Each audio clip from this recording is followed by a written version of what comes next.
Early break with Sip and Jake. Quote tweeted at You the did other feel day. the need to cuss in this one. Did he? Yeah, you cannot be this mentally fragile. Act like you're a damned NCAA tournament team. Listen, I'm not going to change the way I tweet. Do don't you, tweet that do you often. think Fred That's saw me. the tweet? Do you think Fred saw the tweet and called a timeout and they're like, Sorensen's upset. I got to get this. Early break with Sip and Jake from 6 to 8 every weekday morning on 93.7 The Ticket. In every office, there's two types of people. There are those who bring in bagels and those who eat the bagels that someone else brought in. Everybody likes the first person. Be that first person. Weekday mornings at 7:30, you have a chance to win a business box of bagels from Bagels and Joe. All you have to do is shut up, Sipple. 2 questions for you, 2 for Sip. Win, and the bagels are yours. Lose, well, you don't want to lose. You lost Monday. You lost Wednesday. You're a loser. Shut up, Sipple. Weekday mornings at 7:30, brought to you by Bagels and Joe. On the block with Strick and Austin. Now, to tie it back to Nebraska men's basketball, this group has a chance to do something that hasn't been done before. Yeah. You know, in making a run in the Big Ten tournament, a serious run, in winning the first NCAA tournament game, but they're not going to get there by doing the same things they've always done. It is on this team to step up and change that narrative. It won't change on its own. Teams won't lay over for you, and that's the mindset shift we haven't consistently seen yet. Weekdays from 2 to 4 on 93.7 The Ticket and theticketfm.com. This is On the Block with Strick and Austin. Nebraska Basketball Hall of Famer and 9-year NBA vet, Eric Strickland. Strickland for 3! And you're going to go out of here as the Big 8 tournament champion. Middle school basketball coaching legend and Duke basketball shooting coach in his mind, Austin Orman. Coming at you live from the heart of Lincoln, America. On air and online at theticketfm.com. Brought to you by Mary Ellen's Food for the Soul. This is On the Block with Strick and Austin. Welcome in. Happy Tuesday of On the Block. Happy Taco Tuesday, courtesy of our friends at Taco Inn. Oh, it was incredible. They came through. It was incredible. Job well done. Much appreciated. Hit the spot. Soft tacos hit. Hard shell tacos hit. Here's the thing. I used to not like refried beans. I'm glad I got on that trend. Refried beans hit. Those were good. Yeah. I had I had the accidental, oh no, I took 2 soft shells and a hard shell. Whoops. Oh no, I accidentally took 2 soft shells. That's what happened today.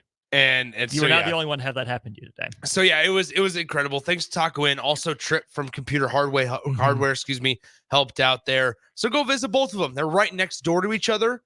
As a previous customer of Computer Hardware, they do an incredible job. Saved my life. And so highly recommend Computer Hardware 70th and 0, Taco Inn 70th and 0. And there's some exciting stuff coming down the road for Taco Inn rather. I have had my bacon saved so many times by Computer Hardware. Oh as my well. gosh. Spill a little water on the laptop, get some crumbs in there. The weirdest one that they explained to me was my computer, just the trackpad would stop working sometimes. Yeah, just weird. Randomly. Well, it was the certain model I had, apparently. Apple made the design choice to, instead of have this like connecting cable travel horizontally, like it has every other year of their laptop design, this one year they decided to put it vertical. So that model year of MacBook had issues with that coming disconnected more frequently. That's so I was in strange. there like 4 times in the 6-month stretch. Again, I'm not going to put it on them. Like, it's just the way it was that's not designed Computer Hardware's fault. that it would just, in the way I used it, I guess, it would come undone. That's crazy. My experience with Computer Hardware was actually, it was during Dead Week.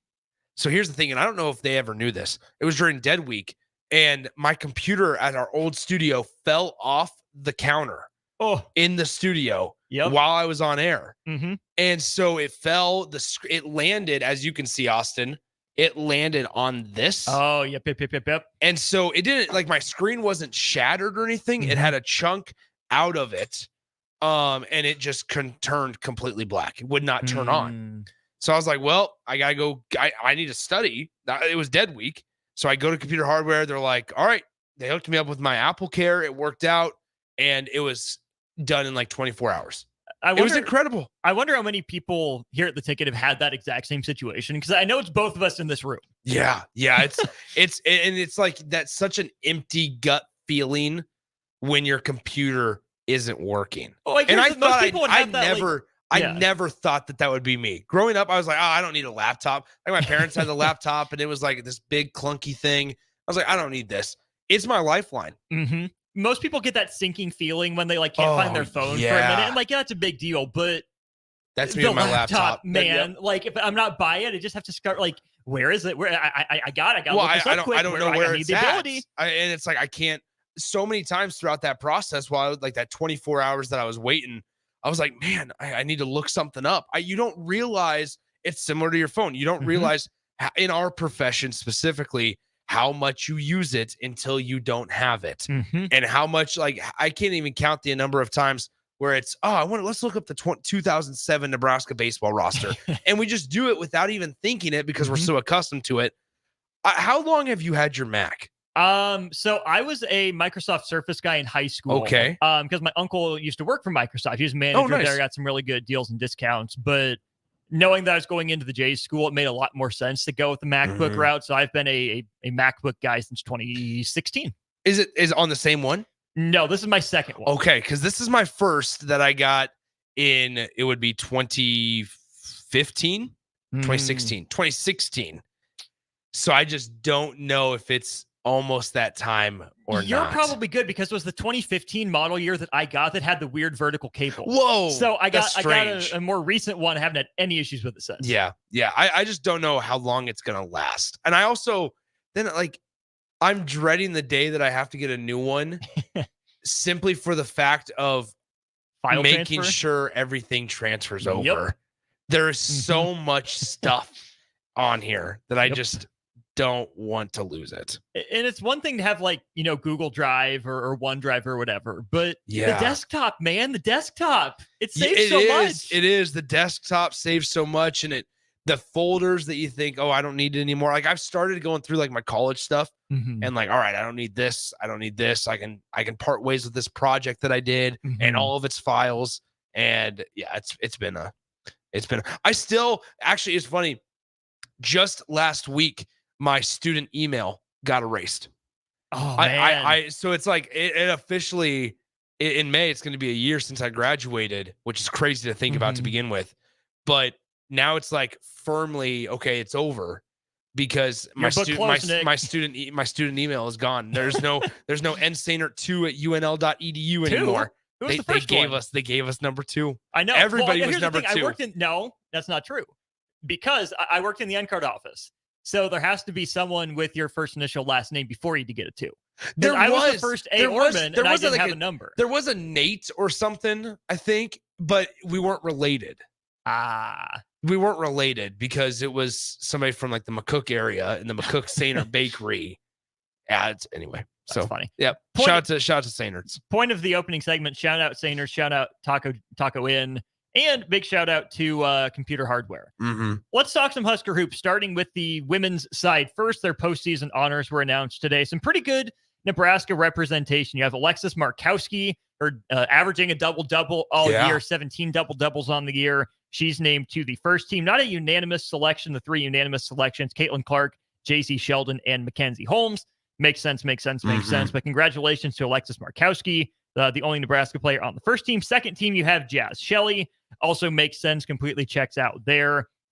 Freshman team has a lot of Nebraska representation as well. You look at Logan Nisley getting named to the all-freshman team, and Natalie Potts on the all-freshman team, named Big Ten Freshman of the Year by the coaches, but not by the media. Mary Ashley Stevenson of Purdue gets the coaches vote, and I think Nebraska fans, even the media that covered the team, are pointing out some major statistical discrepancies where Potts is averaging more points, more rebounds, shooting better.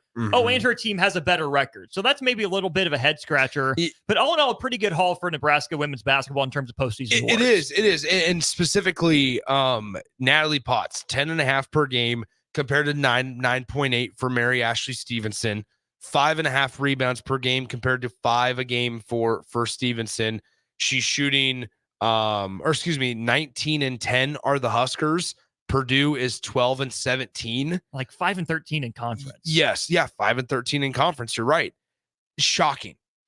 Especially, it's also been like the Big Ten freshman of the year voting has been suspect the last couple of years. Don't forget the whole Malachi Branham, Bryce McGowan's thing as well. Yeah. It's just not been, I don't know if the most accurate is the right description, but that's all I can think of right now off the top of my head. It hasn't been the most accurate or understanding. Yeah. It's been a really, really strange one. I would say, I mean, yeah, but you're absolutely right. Really nice haul for the Husker women's basketball team. And I guess then I would ask you this, Austin, and I think you know what question's coming. Have they underperformed? You have a Big Ten all Big Ten first team selection. You have an all Big Ten second team selection. You have the freshman of the year in the conference. 2 players on the all freshman team playing a big role for your team. Did they underperform? Because here they are. They're not a top 4 team in the Big Ten. They have some disappointing losses. Illinois is probably in that category. Rutgers surely is in that category. And while the future is incredibly bright, you have a men's basketball team that we can transition into here when the awards are announced in the coming days. Do you expect any of them to have a first team presence? I'll start with the women's end because it doesn't. It's hard to say they underperformed. Maybe that's win a a game in harsh the Big Ten tournament. Maybe that's a harsh description. Is like, did they underperform or did they underachieve? What about maybe phrase it? Did they have a successful season? Have they had a successful regular season? Because I would say it's been successful enough. Yeah. Where my questions for this team were not about the regular season. You knew they were going to be a good regular season team. My questions are now in the postseason, right? They've been a somewhat consistent postseason qualifier. Now go win a game. And that's where, to answer your question about underperforming or successful versus unsuccessful, it just feels like there should be another level to this Nebraska women's basketball team. Yeah. You feel like even with it's untapped right Iowa, now. Ohio State being really good, Indiana staying up there, there was a spot for Nebraska to be a pretty clear 4th best team in the conference, and they weren't. The loss to Rutgers hurts. The loss to Illinois at the end of the year, despite that, hurts. But I even go back to them going down to Kansas. Yeah. Right. Down to Lawrence. Nebraska women's basketball is a good team.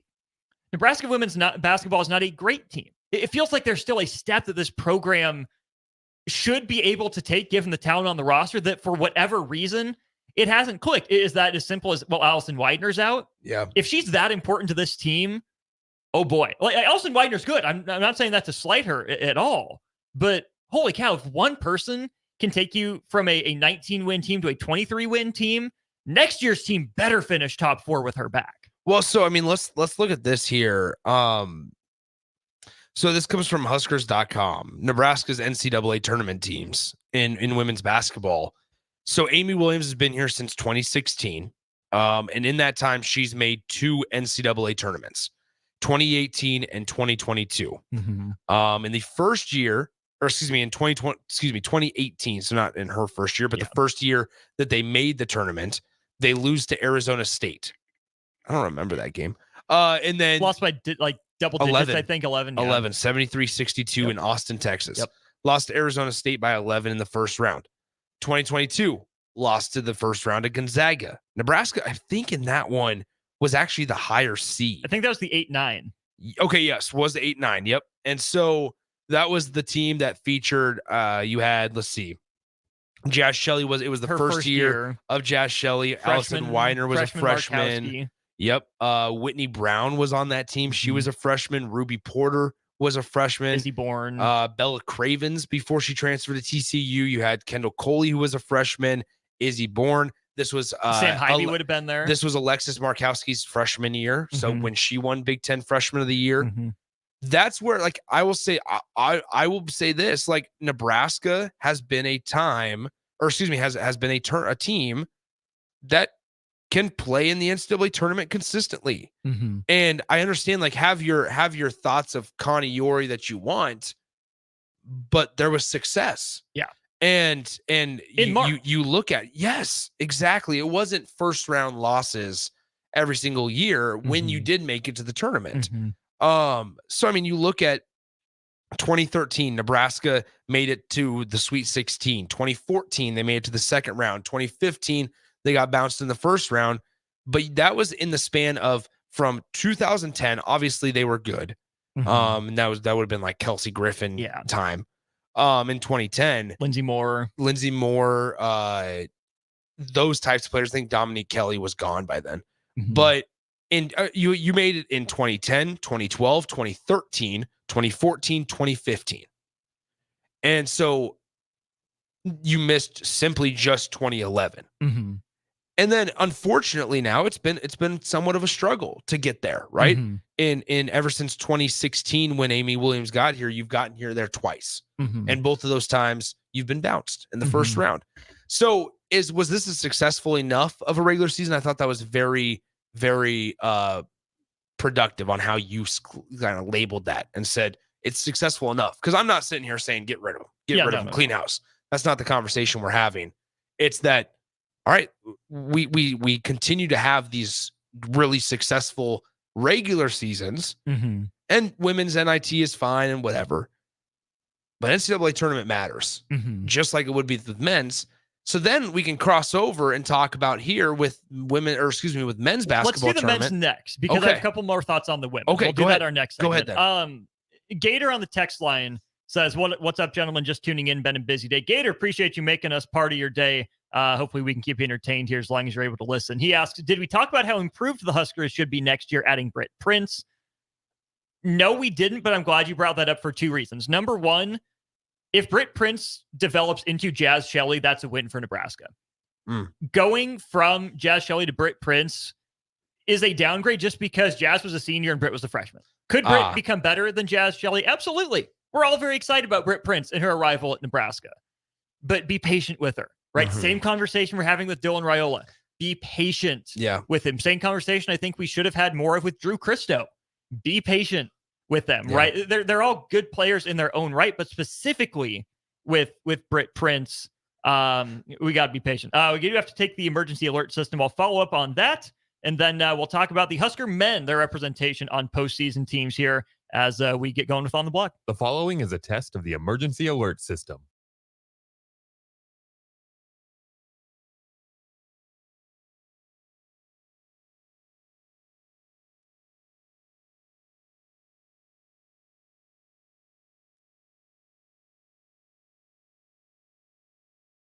Are you working in or looking to get into the electrical construction industry? The electrical workers of Local Union 265 are now hiring licensed journeymen and apprentices and are offering great pay and benefits. Call Mike at 402-875-1034 to apply. Start your electrical career today. KFXL weather, sponsored by John Henry's Plumbing, Heating, and Air Conditioning. Your Lincoln forecast for today, we'll see increasing cloud cover throughout the day. Also see calm winds and an afternoon high around 57. Tonight, partly cloudy skies are expected with an overnight low around 32. And tomorrow, partly sunny skies will return a little warmer, see a high around 60. I'm meteorologist Kyle Clucker for 93.7 The Ticket and theticketfm.com. Hey guys, Jake Sorensen here from Early Break. The garage door at our house has been needing replacement for a couple years, and a few months ago, we finally did something about it. Steve's Garage Doors and Services was great through the whole process in providing options and also going to the next level to get a door that was approved by our HOA. And best of all, the removal of the old door and installation of the new door was done smoothly with no issues. Call Steve's Garage Doors and Services today at 402-480-2840. Action Plumbing, Heating, Air, and Electric brings exciting career opportunities for you or someone you know.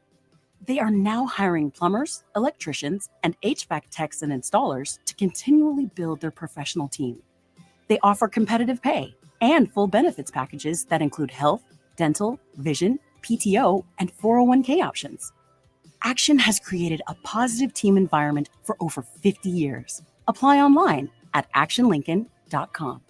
This is Brad with Midwest Bank, proudly serving our Nebraska communities for over 70 years. We're a community bank, making local decisions, supporting local organizations, and helping local businesses and farms succeed. We are dedicated to serving our clients and helping them meet their financial needs with sound, innovative banking solutions. From an array of checking and deposit accounts, cash management services, to small business, real estate, and ag lending. We're here for you. Your community, your bank, Midwest Bank. Find out more at midwestbank.com. Member FDIC.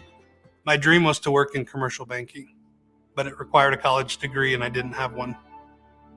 I found out that Doane had classes for adult learners on the Lincoln campus and online. So I earned my bachelor's degree, and 5 months later, I landed my dream job.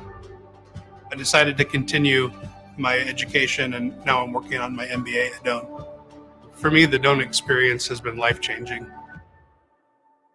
Plains Cover Crop is your one-stop seed shop. Call us now for spring and summer forages, CRP mixes, and fall cover crop blends. We do farm-specific consulting for practical and efficient seed blends to fit your geography and goals. With a very diverse inventory, we will tailor a blend just for you. We're also looking for contract growers, and we buy and sell rye. Find us online at plainscovercrop.com. Timeless agronomy practices paired with modern technology. East Highway 20 in Orchard and across Nebraska. Big box stores are tempting for buying equipment for your high schooler in sports or for yourself in your sports leisures. But buying new is awfully expensive. Why not go somewhere with new and used options? Play It Again Sports has quality, slightly to gently used equipment, and 50% of their inventory is actually new equipment. And it's more than baseball, softball, and golf. They also have equipment for disc golf, fitness, hockey, and more. Plus, they're always buying products. Bring your gear you're done with and get trade money on the spot. Play It Again Sports at 48th and Vine. Your home is your empire. Protect it with Empire Fence. Get a free instant quote with the online estimating tool at empire-fence.com. See an upfront estimate with no hidden fees. An Empire Fence can provide privacy and improve the appearance of your home. Keep kids and pets in or out of your yard. Increase security and add value to your property. Visit empire-fence.com now to view the stylish and maintenance-free possibilities for your home and get a free instant online quote. Let Empire Fence protect your empire. Now back to On the Block with Strick and Austin on 93.7 The Ticket and theticketfm.com.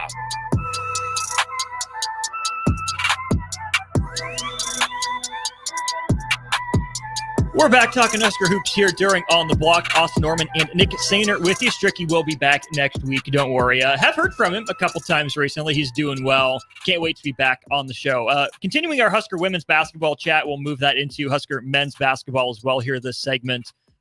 Freshman of the year. Natalie Potts. There we go. Natalie Potts wins the vote from the media, but not from the coaches. But Nebraska's second freshman of the year in the last 3 years. Of course, Alexis Markowski won it a couple years ago as well. Nick, when you look at the freshmen coming in for Nebraska, obviously Britt Prince gets a lot of headlines. I think fans are going to fall in love with Maya Hargrove in her game, the player that she can grow into. And hey, don't forget Kennedy Williams, who's done some really good things here at Lincoln Southwest. I think Nebraska has some strong contenders for freshman of the year again next year. And I can only imagine how big a boost that is in recruiting. Like, hey, come here.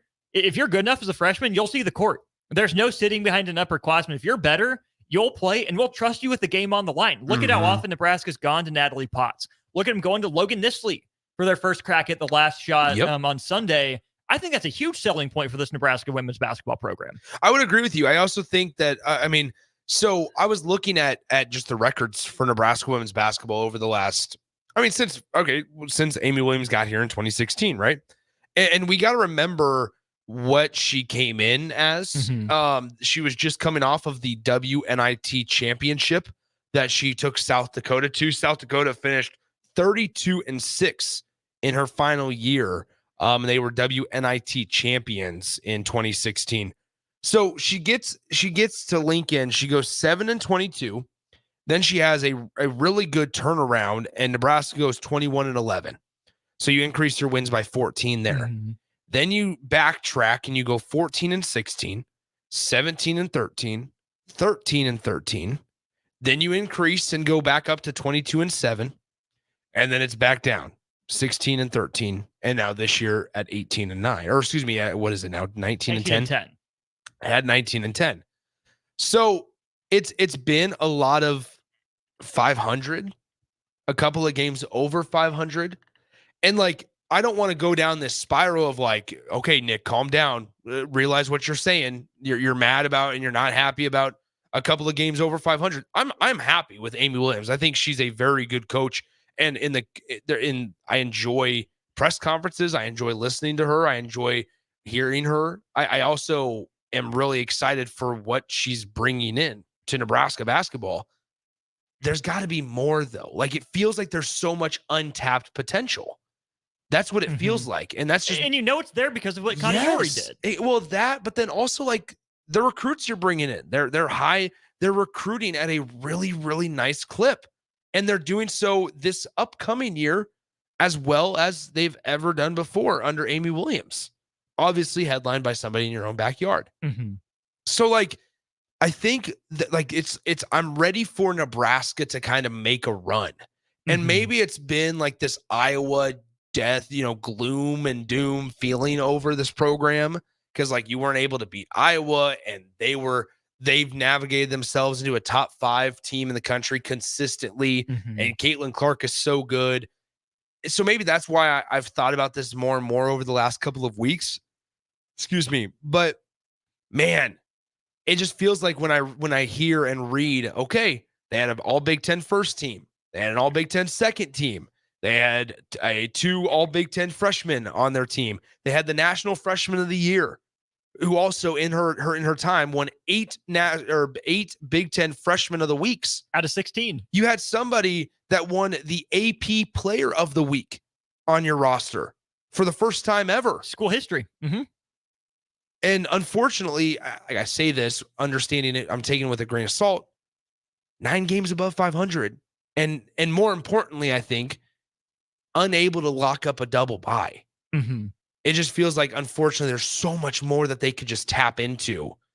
And whether that's Allison Weiner's injury, whether it's disappointing free throws at the end of an Illinois game, whatever that case may be, it's a bummer because, yes, you did leave Connie Yori off of a Sweet 16 berth, off of such a successful late 2000s, early 2010 success run. That featured players, Lindsey Moore, like we talked about, Kelsey Griffin, Jordan Hooper. And then you were able to recruit a 5-star in Jess Shepard.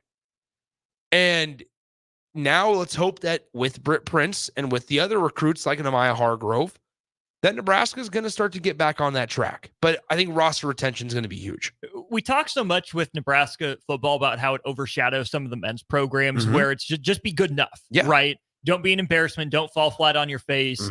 We're, at least from the fan perspective, we're okay with maybe a little less from men's basketball and baseball and other programs, as long as football is, winning 9 or 10 games, because that sucks up the conversation. On the women's side, I think it's fair to say that about the volleyball program. The amount of headlines that gets, where we've seen the baseball team make College World Series before. We've seen the softball team make some really good runs on the women's side. We just talked about women's basketball's success. So I think from the fan perspective, it's, they're fine. There's no reason to make a move here. Amy's doing okay. And again, I echo everything you've said, but I don't think the fan approach can be the approach that Trev Alberts takes. Yeah. If the program is meeting his standards, okay, let it continue. Exactly. If the program is not meeting his standards, he has to have the same meeting with Amy Williams about taking the next step as he did with Fred Hoiberg, as he did with Scott Frost, right? Keep the standard the same. I think you're right. And I also would add, I think when some of the major sports, volleyball really hasn't had this issue. Fans, when they get accustomed or used to other major sports and programs underperforming, they move the microscope and they pay more attention to some of the other sports. For example, for so many years, it's been, football is not playing well. Football's losing. All right, let's put some extra hope into Husker basketball, which then brings more attention to Husker basketball. And in that time of like the 2018 through 2021 years, it wasn't a time you wanted to watch Husker basketball. And so it made you say, oh boy, we need to put this microscope to Husker basketball and realize that they aren't doing well. I think it also goes to like the rising tide lifts all boats kind of idea, for sure. Right? Where I think it's valid where Nebraska fans could have an opportunity to say, let's put I don't think microscope always has to have a negative feel towards it. Right. I think it's okay to sit here and say, you know what? Yeah, we're going to pay real close attention to the football, men's basketball, women's basketball, baseball, softball, volleyball, and not have it be viewed in such a negative light. I think too, I like where you're going with the microscope, but for me, when you put a team under a microscope, you're really like drilling into the details. Yeah. Right. You're trying to figure out what's going wrong at a granular molecular level. Whereas I think sometimes there's a difference between putting a program under the microscope, doing that audit, or just the magnifying glass where you can still stand up. You can see things a little closer. You hold it, closer to your eye or whatnot, but it's just kind of a more general sort of overview. If you look inside the Nebraska women's basketball program, I think it's a program that at this point passes the magnifying glass test. Yeah. It's over 500. It's top half of the Big Ten consistently, somewhat regular postseason contender. I think that's a microscope program if that standard is in place. That's interesting that you mentioned and you give that connection, because if you want to go with the microscope conversation or a connection where it's a smaller detail, think about how small of a detail it is of you missing or either having the 4 or the 5 seed, right? And 2 free throws potentially. And with that comes 20 wins and single-digit losses. Like, and it creates this chain reaction of, okay, you know what? Yeah, you feel it looks better, right? We talk so much about eye test in college football. It looks better when you're 21-9 at the end of the season instead of 20-10. That's much better for you. And I think going back to like the untapped potential thing, I look back at now at like Husker men's basketball. And as the awards will come out here in the next week or so, I don't expect them to have a Big Ten first teamer. No, not a first teamer. I'm a second teamer, maybe. Rink's gonna. Here's how I see this breaking down. They're not going to have a freshman of the year. No, they're not sixth man. They're not going to have sixth man. They're not going to have. Should have coach of the year. They could have CJ. He's been too cold recently. Yeah. Okay, but you're not going to have multiple guys on all freshman team. No, you're not. You are going to get coach of the year, like you said. You sure better. So I look at it and go, man, it feels like Nebraska's really overperformed then. When comparing the men's versus women's, that they've exceeded expectations, which then makes it look like maybe you haven't met expectations, despite and we're talking like it's a 13-13 women's basketball team. That's not the case.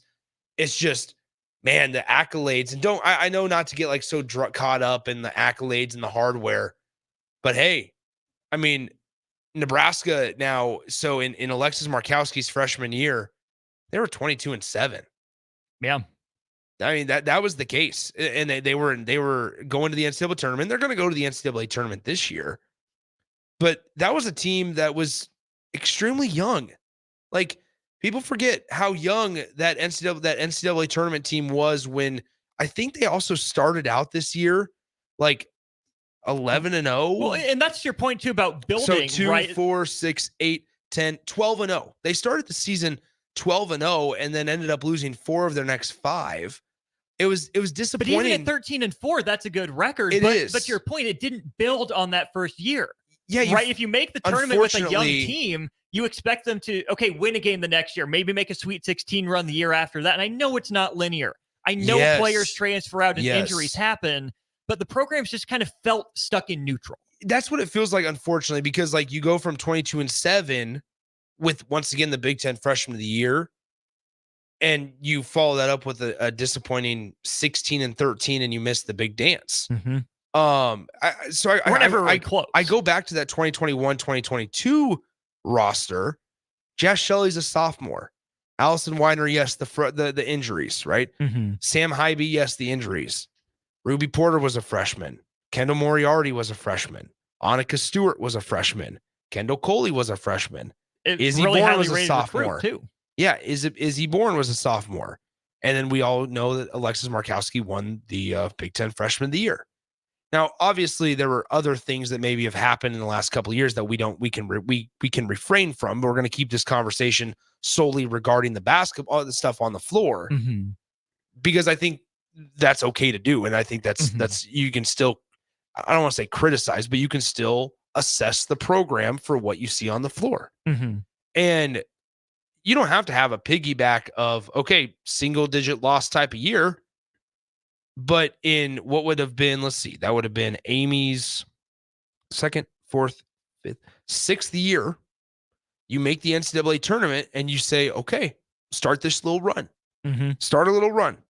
Because now we're sitting here in Nebraska and you have a much more experienced roster this year.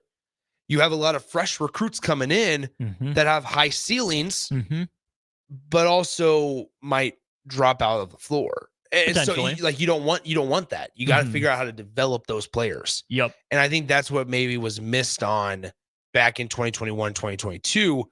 Something like you said, I think the perfect description, stuck in neutral. It just feels like you can't, every time you get a little bit of momentum, you have either a very disappointing loss or you can't get over that hump of consistently being a fringe top 25 team. Like that's where Nebraska women's basketball could be. Oh, for sure. And that gets you that, I mean, fringe would be like a 6 seed in the NCAA tournament. Yeah. That's favored to win your first game. For a program that has consistently gone, or I should say, had consistently gone to the NCAA tournament and had success in the tournament from like 2007 to 2015. To kind of have the floor and the bottom fall out is a little disappointing. It absolutely is. Because the talent's there and it's like you want to cheer for it. You want to cheer and they get good crowds. Yeah. And they've been able to upset some teams, just not consistently. Right. When I look at stuck in neutral too, I think of a player like Kendall Coley, supposed to be a huge difference maker. Where's the development been there? Maybe behind the scenes it is, and I'm sure she's a better player today than she was when she walked onto campus. But that's a player that, with her size, her length, her athleticism, I think could have been a Caitlin Clark stopper on the defensive end. That could have, been a matchup problem for other teams on the wing, but just hasn't grown into the recruiting pedigree, which is where I think you want to credit like an Allison Widener, right? I still think some Nebraska prep players are highly undervalued at the next level, right? For Nebraska to get Allison Widener, for her to come in ready to contribute as a young player has been absolutely huge. But who has the higher ceiling? Is it a Widener? Is it a Coley? The recruiting, services would tell you it's a wing like Kendall Coley who can score from all three levels of the floor, who can lock someone down. And that's not a knock on Allison Widener, but I think Nebraska, if it had that piece not in the middle of the floor, but that middle level, right? The guard of Jazz Shelley, the post of Alexis Markowski, throw a wing in that conversation, a player at all three levels. I think that goes a long way. Moving on to the men's team then in the next 4 or 5 minutes here. We'll get back to it in hour 2. Don't worry. Ryan in Nashville says, I think the men's team just has more than one good player finally. Everyone is contributing. That's not the case in the past. And that's how you raise the floor. Where we've talked about Nebraska not necessarily knowing who the go-to guy is until that night on the floor. Rink Mass should be a second team All Big Ten guy. Edie's going to get first team. Hawkins probably gets first team. I think you're in the conversation with like an Amori and a Ben Creaky from Iowa, probably for that second team big. Juwan Gary, all glue team guy. Has raised his level of play, but probably isn't going to get enough votes to be anything more than honorable mention. Bryce Williams, fringe second teamer, honorable mention type guy. Keisei Tominaga still leads Nebraska in scoring. It just doesn't feel like it. There's not that same buzz necessarily around him. So he might be a second team guy, but I think he's another honorable mention one. But you see Sam Hoiberg really, almost 1-for-1 replicate what he did last year. Potentially. You look at CJ Wilcher got hot for a while there. You look at Jamarcus Lawrence, who had he started the year in the 6-man role, maybe he plays his way into that 6-man of the year conversation. Nebraska has a bunch of really good or a bunch of pretty darn good players. Yeah. No elite players, but any one of them can beat you on a given night. Whereas they're not as reliant on Rink Mast or Bryce Williams or Juwan Gary or Keisei Tominaga as it seems like some nights the women are reliant on, hey, Jazz has to have a big night tonight. Alexis has to have a big night tonight. When was, I want to ask you a trivia question. Okay. When, and if you can, who was Nebraska's most recent first team all conference player? JPJ?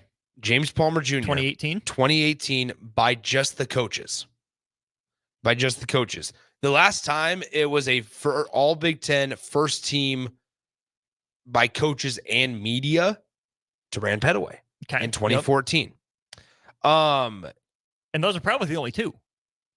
Yeah. In the last, then before that, the Big Ten era, because the first couple of years weren't. Because then it was like the one before them was Alex March. Yep. But just by the media, Vincent Hamilton, obviously, Tyronn Lue, Piakowski, Hoppin, Jack Moore, Stricky robbed. That's the point of this conversation. Stricky was robbed. Andre Smith in 81 and 80. So like you had quite a bit there. Second team all conference.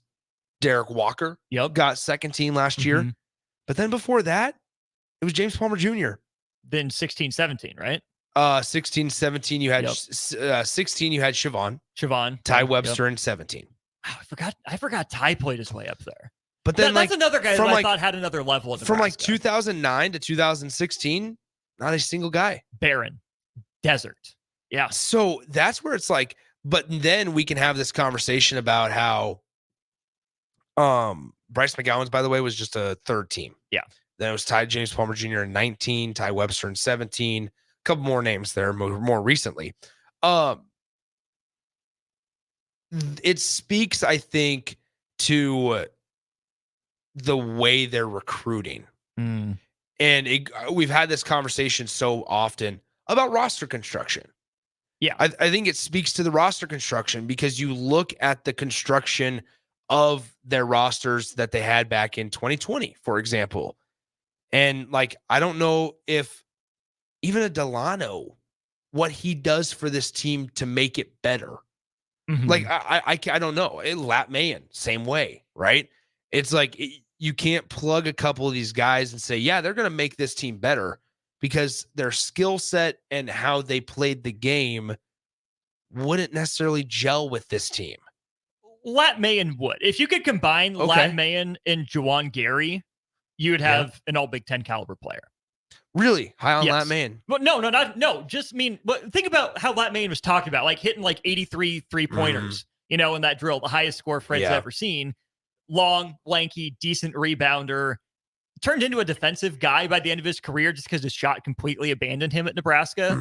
But if you take Lat Mayen's shooting pedigree with Juwan Gary's, rebounding and on-ball defense, there's an all Big Ten caliber player. Where Purdue, Illinois, Michigan State get those guys, Nebraska has to break them into two separate players. Exactly. I think the one guy from this 2020-2021 roster that I think, in addition to like obviously Derek Walker, who was on this team, that I think would fit really well. There's two. Kobe Webster, simply just because he brought something off the bench. Jamarcus is a more athletic, quicker Kobe Webster. Okay. I think they have him. Okay. Trey McGowan's. Yes. I think Trey is one of the few from this roster that I just pulled up. I just picked a year under Fred Hoiberg in the early years and said, okay, who can I see? Who can I envision on this roster that would instantly make it better? Last question. Trey McGowan. For you, would you rather have Trey McGowan's or Emmanuel Bandamel on this team? That's so tough because like Mando or Emmanuel. Manny Bando. Yeah, his season got cut short, man. I think I'm gonna lean Emmanuel Bandamel. But Trey just played with a fire. Trey had that dog in him. Yeah, I'm actually okay. I'm gonna switch it up. I'm gonna go Trey simply for defensive purposes. I mean, because Trey quietly averaged double figures in 21, but about him because of his tenacity on defense. And that was what Nebraska needed. Like those guys, like the Trey McGowans, in a way, Kobe Webster and early years of Derek Walker helped shape to where Nebraska is right now. Yes. Like certainly, unfortunately, they were surrounded by guys that maybe didn't necessarily speed up the process or make it go as quick and as seamless and smooth as it could have. But now we're starting to see it over these last 2 years where Nebraska goes 16-16. And I actually think, you could say 3 years with Bryce, right? Because you started weeding out some of the players that weren't good for it. And so it's like Bryce was good for this program, even though Nebraska's record won't indicate it. He was good for this program. And then you move on and you have a more experienced Derek Walker last year, and you bring in a veteran point guard to kind of calm things down. And that, once again, continued this process and cycle going to where you are today, where you're able to go out, identify exactly what you need. And like we've said so many times, Austin, I'm excited for the future just because for the first time, as we go through all these conference awards, and I understand that maybe some people don't read so much into them, but as you go up and down them, they can point to now and say, okay, listen, maybe we don't have to go out and and that's why I think like Fred can really utilize the mid-majors. Yes. The mid-majors are it just seems like a place that Nebraska can just pick from. And man, they're, as we've seen in just all of college basketball, but even at Nebraska with Bryce and Rink, mid-major is a place that's just full of possibility. It absolutely is. I'm on the other side. I'll take Emmanuel Bandamel, more consistent shooter. I think he adds more on offense and is on the low pretty close to Trey as a defender. But I think Trey's ability to motivate guys and get in their face would be a great fit for this team. Phil, Ryan, and Nashville. Just kind of nasty. Right. In a good way. Not a dirty way. My favorite Trey McGowan's note is I was watching back some old RJ, Zion, Cam Duke highlights. Oh, yeah. Duke went to the zoo up in Pittsburgh, and one of the ESPN keys to the game for Pitt to beat Duke was Trey McGowan needs to have a big game. Oh. Yeah. Needless to say, it did not happen. Duke won that game. Eesh. We'll take a break. We're playing the shootout with Nick. There we go. Now, 402-464-5685. You got Nick on the hot seat, not Strike. We'll play the game to wrap up hour one next. Ironhide Construction is hiring. They're looking for hardworking, self-motivated individuals who are team players. Ironhide Construction has openings for an experienced project manager, estimator, apprentice, skilled laborer, and erector or installer. They will train the right people and make sure you understand the position and requirements. At Ironhide Construction, it's own it, be honest, and do it right. Apply today and learn more about their other benefits at ironhideconstruction.com, where they're committed to you every step of the way. Sandhills Global is hiring. With their fast-paced, growing culture, they have hundreds of new openings in sales, marketing, traveling support, software development, web design, and more. Full-time roles offer a 4.5-day work week, along with flexible internships in most areas. Career and internship opportunities are available at our global headquarters in Lincoln, Nebraska. Find your fit today at www.sandhills.jobs.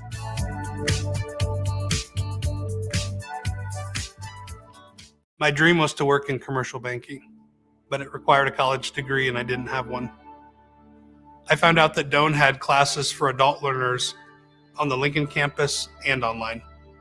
So I earned my bachelor's degree, and 5 months later, I landed my dream job. I decided to continue my education, and now I'm working on my MBA at Doane. For me, the Doane experience has been life-changing.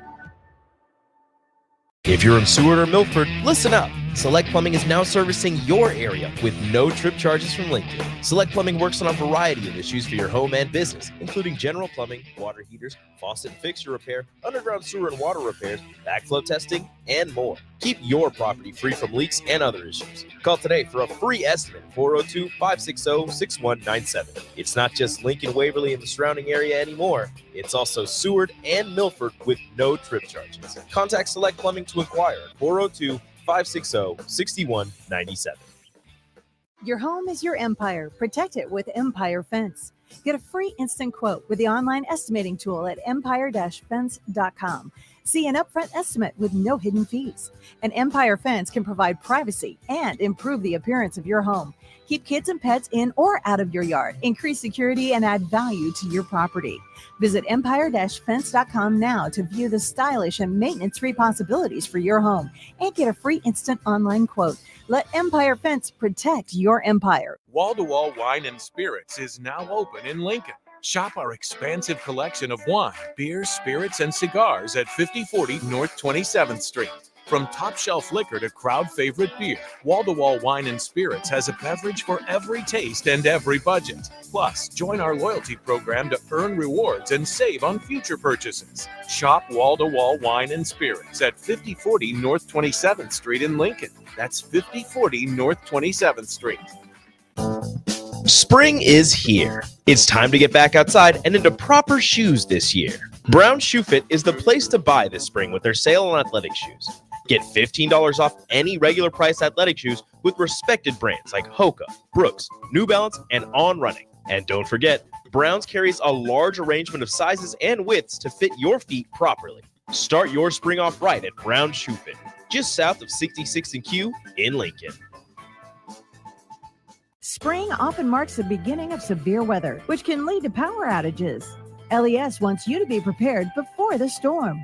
Restock your emergency kit, update your info with LES, and if you encounter an outage, report it at les.com/report. Big box stores are tempting for buying equipment for your high schooler in sports or for yourself in your sports leisures. But buying new is awfully expensive. Why not go somewhere with new and used options? Play It Again Sports has quality, slightly to gently used equipment, and 50% of their inventory is actually new equipment. And it's more than baseball, softball, and golf. They also have equipment for disc golf, fitness, hockey, and more. Plus, they're always buying products. Bring your gear you're done with and get trade money on the spot. Play It Again Sports at 48th and Vine. When you teach your children how to set and reach goals, you'll do more than just help them succeed in school.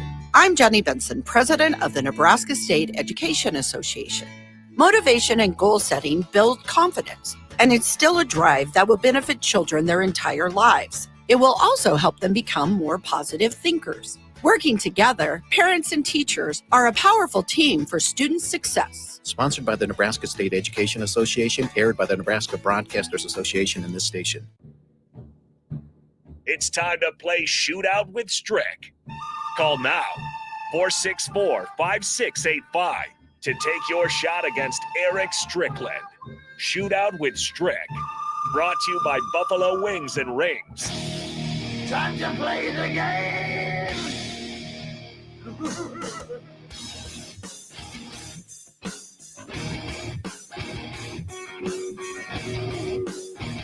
That's right. It's the Shootout with Nick. Strick should be back for Tuesday's edition of the game show. Nick, your last time on the hot seat, you won. I don't know if you deserved to win because you missed the Scott Wingo question. I tried to tee up for you. Yeah, I did not. I did not deserve to win last week. I guess Joey Pancake, didn't I? You did. Yeah. Which was also a good guess. Christian Walker would have been an okay guess as well. Yep. Jackie Bradley Jr. was on that team. Shout out to South Carolina. Nebraska and South Carolina had an interesting kind of football series going on there for a while. Similar to Georgia. Yeah. Yep. Capital One Bowl. Yep. And then the Gator Bowl, the taxslayer.com. Tommy Armstrong to Quincy Anunwa, 99 yards. So there you go. Elion. Okay. Elion? How'd you say your name? Elion. Elion, how you doing today? Yep. You said what? How you doing today? I'm doing phenomenal. I'm getting ready for golf practice. Ooh. Where do you go? Where do you go to school? Unfortunately, Lincoln Northwest. But unfortunately. Hey, your coach is a great guy. Tell Coach Jake that Austin says hi. Jake and Austin say hi. Mr. Anderson, Coach Anderson. Tell him Austin Orman says hi. I got you. I love him. I love my coach. Yes, Jake is great. Didn't sound like Elion, have you played the Shootout with Strick before? Are you ready for the game? Yeah, I'm absolutely ready. But can I get a rundown of the rules, actually? Okay, yeah. Rundown of the rules is I will give Nick 4 questions first. So you don't say anything for these first 4. Once Nick is done, you will have 4 questions. The first 3 questions are worth 1 point. The 4th question is worth 2. Whoever has more points at the end wins. If you're tied, there is a tiebreaker question. Sound good? Yeah. Okay, hold on the line. Nick gets his questions first, and then we will get to you. Nick, your round of the Shootout starts here in 3, 2, and 1. He has the most career home runs in Husker baseball history. Matt Hopper or Dan Johnson? Dan Johnson. It's Hopper. He has the most career stolen bases in Husker history. Jeff Lisey or Jeff Carter? Lisey. It's Carter. He pitched the most career innings at Nebraska. Johnny Dorn or Shane Comine? Comine. It is Comine. And he has the most career saves in Husker baseball history. Most Is it career Rader? saves in Husker baseball history. Josh Rader. Josh Rader is the answer. Good Wow. job. You scared me a little bit there with those first couple. I did. I know. Tell me about it. Okay, so that's 3 points. Elion, you need 3 to tie, 4 or more to win. Are you ready for your round? Yeah. Okay, it starts here in 3, 2, and 1. He has the highest batting average in a Husker baseball career. Mark Sagman or Ken Harvey? Ken Harvey. It's Sagman. He was hit by the most pitches in Husker baseball history. Cash Kalkowski or Daniel Bruce? Kalkowski. It was Bruce. He has the highest career fielding percentage in Husker baseball history. Jake Myers or Gunnar Hellstrom? Jake, man. It is Jake Myers. And he has the most career doubles as a hitter in Husker baseball history. Victor Wembanyama. It is not Victor Wembanyama. I appreciate the guess. The answer, the skipper, Will Bolt, has the most career doubles in Husker baseball history. Elion, thank you so much for playing the game. Again, tell Coach Jake I say hi. Tell him I hope you're staying out of trouble for him and have good golf practice, my man. I got you. Thank you. Yes, sir. Tell him you lost the shootout. Yeah, wildly unfortunate. Be hearing about that one from Coach Jake at church. That's on right. Sunday. That's right. Dang. Man. 2-0, Nick. Will Bolt. Will Bolt. There you go. Yeah, 2-0 against, what was the tiebreaker? That's what we're going to do here. Okay, cool. We still have to give away the $30 of Buffalo That's Wings right. and Rings. That's right. So, texter pick a number between 1 and 9. Oh. Number 1. Number 1. Okay, first texter in with the correct answer. I know what it's like to be on the side of having to go through 9 texts. It's not that bad, but yeah. Okay, so the question is, for the first texter, correct answer, over, under, how many players in Husker baseball history have finished as a semifinalist or better in the Golden Spikes Award? How many players in Husker baseball history have finished as a semifinalist or better in the Golden Spikes Award? That's college baseball's Heisman, for those. I'm going to say 3. Okay, Nick says 3. Texter number 1 with the correct answer, over or under. Bonus points, you get special consideration if you actually get the correct number as well. So first 3's not texter, it. It might be. Oh, okay. It might be. It's over.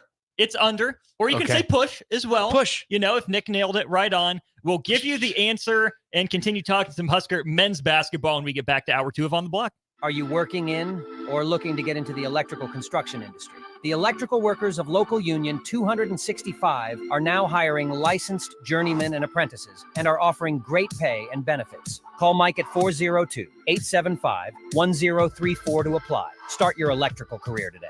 This is Brad with Midwest Bank, proudly serving our Nebraska communities for over 70 years. We're a community bank, making local decisions, supporting local organizations, and helping local businesses and farms succeed. We are dedicated to serving our clients and helping them meet their financial needs with sound, innovative banking solutions. From an array of checking and deposit accounts, cash management services, to small business, real estate, and ag lending. We're here for you. Your community, your bank, Midwest Bank. Find out more at midwestbank.com. Member FDIC. Wall to Wall Wine and Spirits is now open in Lincoln. Shop our expansive collection of wine, beers, spirits, and cigars at 5040 North 27th Street. From top shelf liquor to crowd favorite beer, Wall to Wall Wine and Spirits has a beverage for every taste and every budget. Plus, join our loyalty program to earn rewards and save on future purchases. Shop Wall to Wall Wine and Spirits at 5040 North 27th Street in Lincoln. That's 5040 North 27th Street. The Mill Coffee and Tea, formerly with only 4 Lincoln locations. Guess what? What? There's 5 Lincoln locations now. Oh my gosh. That's 25% more Lincoln locations than there used to be. Can you even imagine a world where there's only 4 Lincoln Mill locations? Feels like ages ago. We were all so young then. The Mill on 11th, located right alongside 93.7 The Ticket Studios, 1040 O Street. Plains Cover Crop is your one-stop seed shop. Call us now for spring and summer forages, CRP mixes, and fall cover crop blends. We do farm-specific consulting for practical and efficient seed blends to fit your geography and goals. With a very diverse inventory, we will tailor a blend just for you. We're also looking for contract growers, and we buy and sell rye. Find us online at plainscovercrop.com. Timeless agronomy practices paired with modern technology. East Highway 20 in Orchard and across Nebraska. Hey guys, Jake Sorensen here from Early Break. The garage door at our house has been needing replacement for a couple years, and a few months ago, we finally did something about it. Steve's Garage Doors and Services was great through the whole process in providing options and also going to the next level to get a door that was approved by our HOA. And best of all, the removal of the old door and installation of the new door was done smoothly with no issues. Call Steve's Garage Doors and Services today at 402-480-2840. Finally, a good reason to have a smart house. Just say, Alexa, play 93.7 The Ticket, and we'll magically start playing. How's it work? Nobody knows. Don't ask questions. This is Lincoln's home for sports talk on the FM dial. Also online at theticketfm.com. On the internet, KNTK FM Firth, 93.7 The Ticket. Rico here with HIS Auto Care at 70th and Van Dorn, letting you know HIS is a great place to bring your vehicle for service. With superior service bumper to bumper, we'll treat your vehicle like it's your mother's. Doesn't get any better than that. So call 402-488-8934 and HIS Auto will make you glad you did. 5% off, mention this ad, and for sure your mother will be proud you called. 402-488-8934, HIS Auto Care, 70th and Van Dorn. God bless you.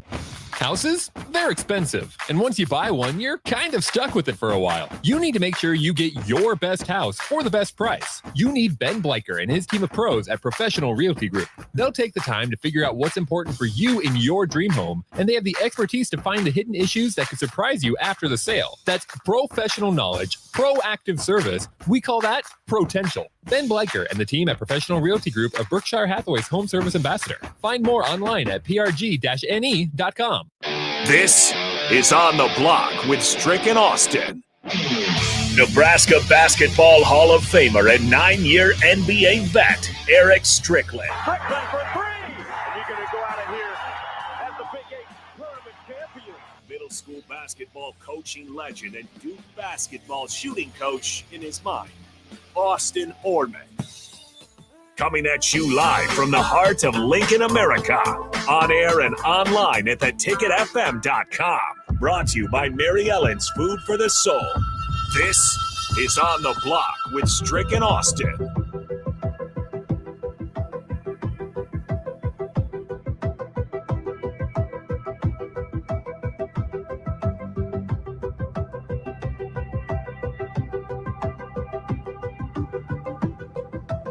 Here we go, hour two of On the Block. Austin Norman and Nick Sainer with you for another hour here before Old School DP and J.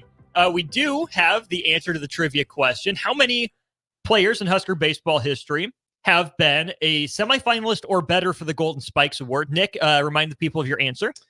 I said 3. And you weren't very confident about it at the time. You sound even less confident now. Well, yeah, because I had some time to think about it, and I forget people. So indeed, we have a winner on the text line, Jeff G. Like we mentioned, special consideration because you nailed the number. 5 is the correct answer. So not a bad guess from you, Nick, with 3. But Jeff G, $30 to Buffalo Wings and Rings is yours. Text us your full name here on the text line. We'll get it written down for you. The 5 winners, I bet you can name them now, Nick, if you thought through it. Yeah, well, so I'll tell you the 3 that I knew right off the bat. It was Erstad, finalist. Erstad, Harvey, finalist, and Gordo, who was the only winner in the school. The other 2 are much more recent. Yeah, much more recent. And you don't think about it because Nebraska hasn't necessarily made splashes in postseason play. Scott Schreiber. Yep. Semifinalist. And then semifinalist makes it hard. Yes. Because there's like 24 of them. Something like that. Mm-hmm. And so it's Scott Schreiber, and then Schwelly. Yep. Who I think deserved to be a finalist. The year that he had, the season that Nebraska had. He was also the two-way player of the year. Yeah. Wait, how can you be the two-way player of the year and not a finalist? Yeah. Right. I don't fully get that. Jeff G, thanks for texting, and again, we'll write you down. Eric says great guesses, Nick.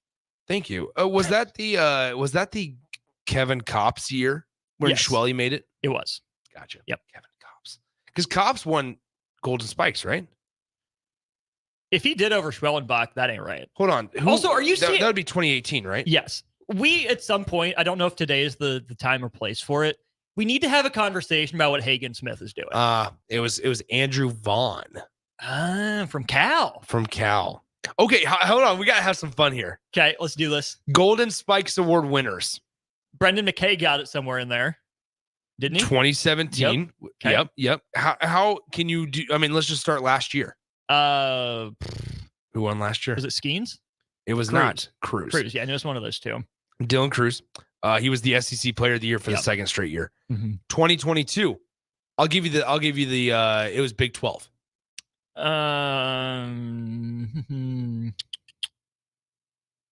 Someone from Texas. Ivan Melendez. Nice the catcher. job. Yep. Okay, 2021 was Kevin Cox, like you said. That's so stupid. Kevin Cox is going to go down in the Husker Hall of Fame of hatred. Yeah. Okay, so hold on, Kevin Cox. I just want to remember his statistics here. Oh my gosh, 89 2/3, 12-1 record, 11 saves, 0.90 earned run average, and his strikeout to walk ratio was insanity. Kevin Cox was essentially the college version of Madison Bumgarner that postseason. Yes, 131 strikeouts to 18 walks. That man did not throw balls. Oh my Only strikes. goodness. That is just his whip was 0.76. Woo! Oh my goodness. That is bonkers. What's Cops up to now? Where's he at? He's in the minors somewhere. But he's struggled. Now, he hasn't done. So he was the 99th overall pick, if I remember correctly. Yes. Yeah, by the Padres. Third round, 99th overall out of Arkansas. In 2023, 4-4 record. He appeared in 46 games. He only had 81 strikeouts. In 70. Okay, hold on. I shouldn't say that. He had 81 strikeouts in 70 innings. 36 walks, so he doubled his college total. Yeah. So hit 7 batters. He'll be in the. And doubled his whip, 1.5. He was also a non-roster invite. No, that's typical because he's just not on the 40-man. Okay, so that checks out. But what it tells you is that Matt Waldron he did invite him. They did invite him. San Diego Padres invited non-roster right-handed pitcher Kevin Cox to spring training. AAA team for the Padres. Somewhere in Texas. It is the El Paso Chihuahuas. There it is. Yeah. Okay, back to Golden Spikes here. Can you name 2019? There was no 2020. Right, with COVID. 2019 is my favorite player. Favorite player. Oh my gosh. That doesn't really narrow it down for me right now because Scott Wingo won it. Hold on. Rico, can you hear us? He cannot. No, he cannot. It wasn't Ian Happ. It was not Ian Happ. He does not play for the Cubs. Whoa. And if can you give me his current major league team? No, because that's way too obvious. No. He set the College World Series record with hits. In 2019, he won the national title in 2018. So he's a Vandy guy. No, he did not. No, Oregon State guy. Yes. Adley. Adley Rutschman. In this year in 2019 when he won the Golden Spikes Award, he hit .411 with 17 home runs, 58 RBIs, 57 runs scored. As a catcher. Switch hitting catcher. A switch hitting catcher. Last Saturday, it's funny that we're talking about this. Really funny? The Royals got the better player in that draft.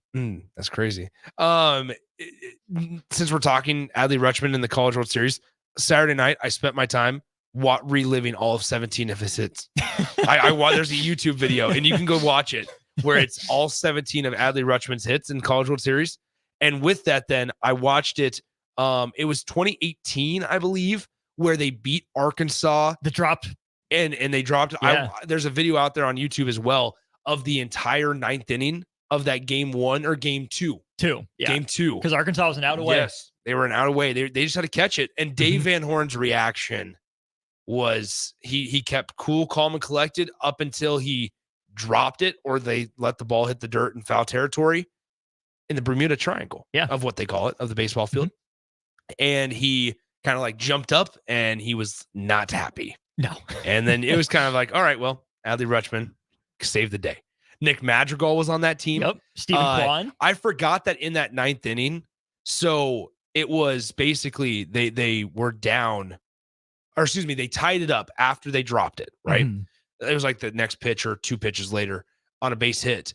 They tied the game, and then Trevor Larnach. Larnach had an incredible college career. He did. Just mashed. But he hit a 2-run home run over the right field fence in the top of the 9th inning to extend the lead to 5-3. And to think that it all could have been over with just one bit better communication. Yeah. Crazy. Incredible stuff. Yeah. Let's get back to Husker hoops here for a sec, as you keep going down memory lane with the Golden Spikes Award winners. It's fun stuff. It's good. But Ryan in Nashville, I have to scroll down and find your text here. Because here we go. So he texted in, everyone is contributing. That was not the case in the past. He says, I love Rink Mast, but he's been off lately. He's finding hope in other players when he used to look to Mast. He thinks he's dealing with a knee issue or something. And someone else said, it seems like even with Nebraska's depth, when Nebraska struggles, it's because Rink Mast struggles. The counterpoint I would give you to that would be Rutgers. Rink Mast didn't have a hugely impactful game. Yeah. Early he was there, at least in the box score, not hugely impactful. When Rink Mast struggles, you feel it, but you've had games where Keisei Tominaga has stepped up and you haven't noticed. To me, it's Bryce Williams. To me, he's the bellwether because Bryce, I think, has enough of a responsibility in perimeter defense. When he's locked in, moving his feet, communicating, Nebraska's good on that end. If his handle is loose, he's turning the ball over. Nebraska's offense is going to be disjointed. So even though Bryce Williams might have taken a backseat for the scoring, for me, I look at how Bryce Williams starts the game, not even at the box score counting stats, but his energy, right? Is he engaged? Is he locked in? And that tells me a lot about Nebraska, even more than Rink Mast. I would say this when it comes to Rink. I mean, I've been kind of critical of Rink over the last couple of weeks as well. I think in certain situations, and I think a lot of maybe with Rink, it sometimes is matchup based. But then other times I think it's not, because we see him do what he did against like Purdue, and we see what he did against Wisconsin. So I don't always know if it's matchup based. I think Nebraska, a lot of that's game plan, like in those games against Zach Edey and against Kroll. I think like I will never forget sitting in the press conference with Greg Gard after the Wisconsin game, and he was just like, we need Stephen Kroll, that is, to just be more aggressive. And I felt like that was maybe matchup a little bit. But I think also with Rink, there have been games where the volume hasn't been there from him. And so like, I don't know if it's necessarily that Rink disappears.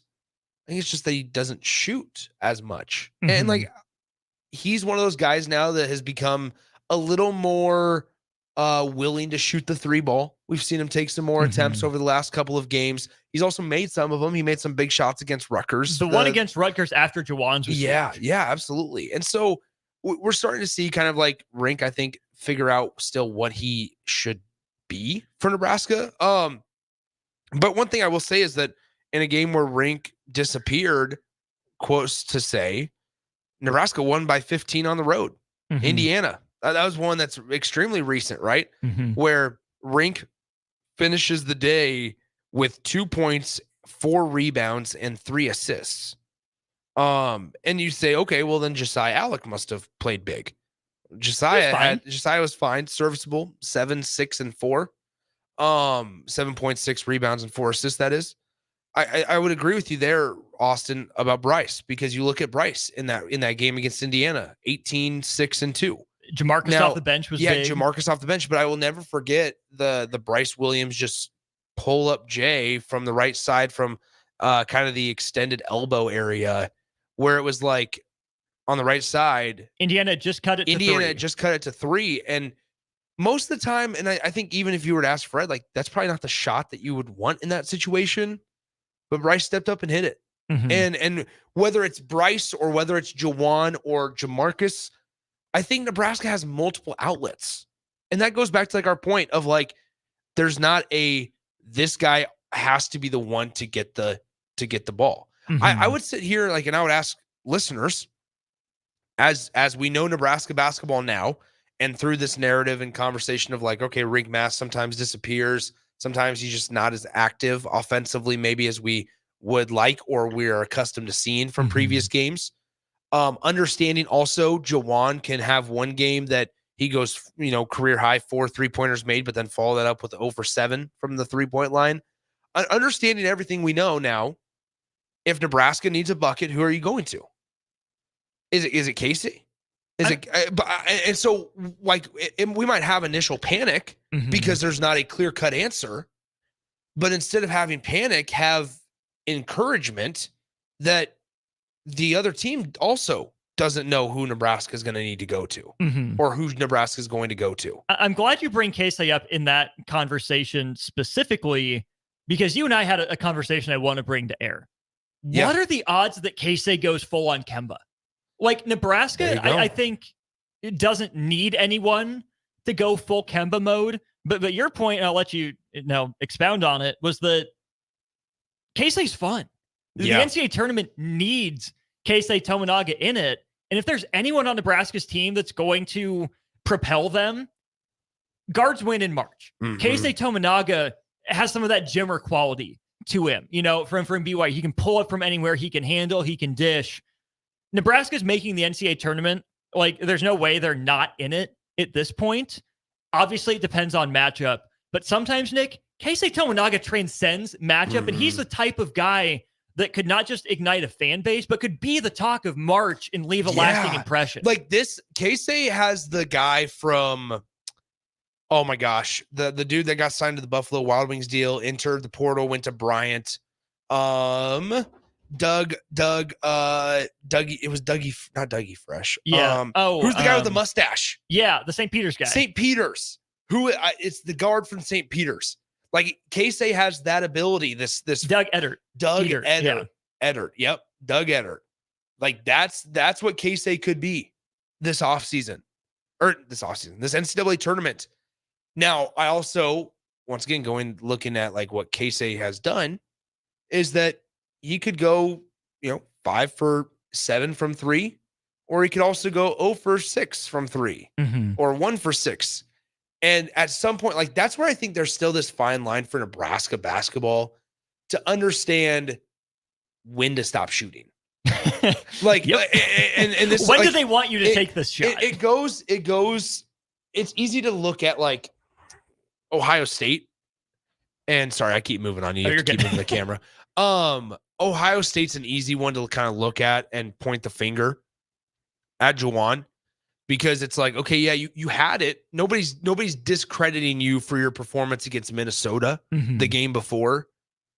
But at some point, when you aren't hitting and you're not on, it's detrimental to a team if you're going to keep shooting. Like, it's like that Steph Curry saying where it's just like, I'd rather go 0 for 30 than 0 for 8 because you can't get out of the slump unless you like shoot it or whatever. Like, that's great in the gym. But not when you're on a mission to get a double bye in the Big Ten tournament. Like, understand that there is much bigger, unlike years before, there are much bigger things in play this season. Much bigger things. And to your point, too, of that fine line, there's a fine line between confidence and believing you're going to make the next shot and just being smart in the moment, right? The looks that Juwan was getting against Ohio State on the road were not the ones he's most comfortable with. Against Minnesota, he could step into it. It wasn't off of movement. It was natural. It was. Juwan is not a good enough shooter to be rocketing around screens like CJ Wilcher or thinking he's prime Kyle Korver or whatever. Like, Juwan needs his feet set in the corner, his feet set on the left wing. If he can step into it or have that rhythm hop, he's good. But if he has to turn his body at all, he's so inconsistent. So that's where, as a player, especially an upperclassman like he is, know yourself. Well, exactly. Be confident, but also, Juwan, you almost murked a fool at Ohio State dunking on him. Go do that again. That's my thing. That's where it's like, and we're starting, like, we've seen this maturation of Nebraska basketball, and we continue to see it evolve every single game. But like, now take the next step. Yeah. Right? Yeah. Like, continue to take this next step of when allow it to click in game, like in that case, in that example of you. Juwan, you're one of the baddest dudes in the Big Ten. And I am terrified of you. Like, if I had to play basketball against somebody Juwan Gary's size and what I know he's done to defenders, I am terrified of you. So when you're 0 for 6 don't even allow it to get to 0 for 6. When you're 0 for 4, or whatever, or just kind of know, all right, I just don't have it tonight. Mm-hmm. But you look up at the scoreboard and it's still a 1-possession game, even despite the fouls being egregiously one-sided. Mm-hmm. And all of that, all the other things going against you, you're on the road. Understand there's a lot more in play for this season as a collective unit. Mm-hmm. And realize that, hey, I can affect the team in a very positive way still, just might not be as flashy. Like, a great way to stop momentum and take energy out of a crowd on the road is get to the free throw line. Yes. And in a game that was not that Juwan's a great free throw shooter, but it has a compounding effect. But Nebraska as a team, like this kind of gets away from the Juwan specific example. But like Nebraska as a team, figure out a way to get to the free throw line. I said it after that Ohio State game.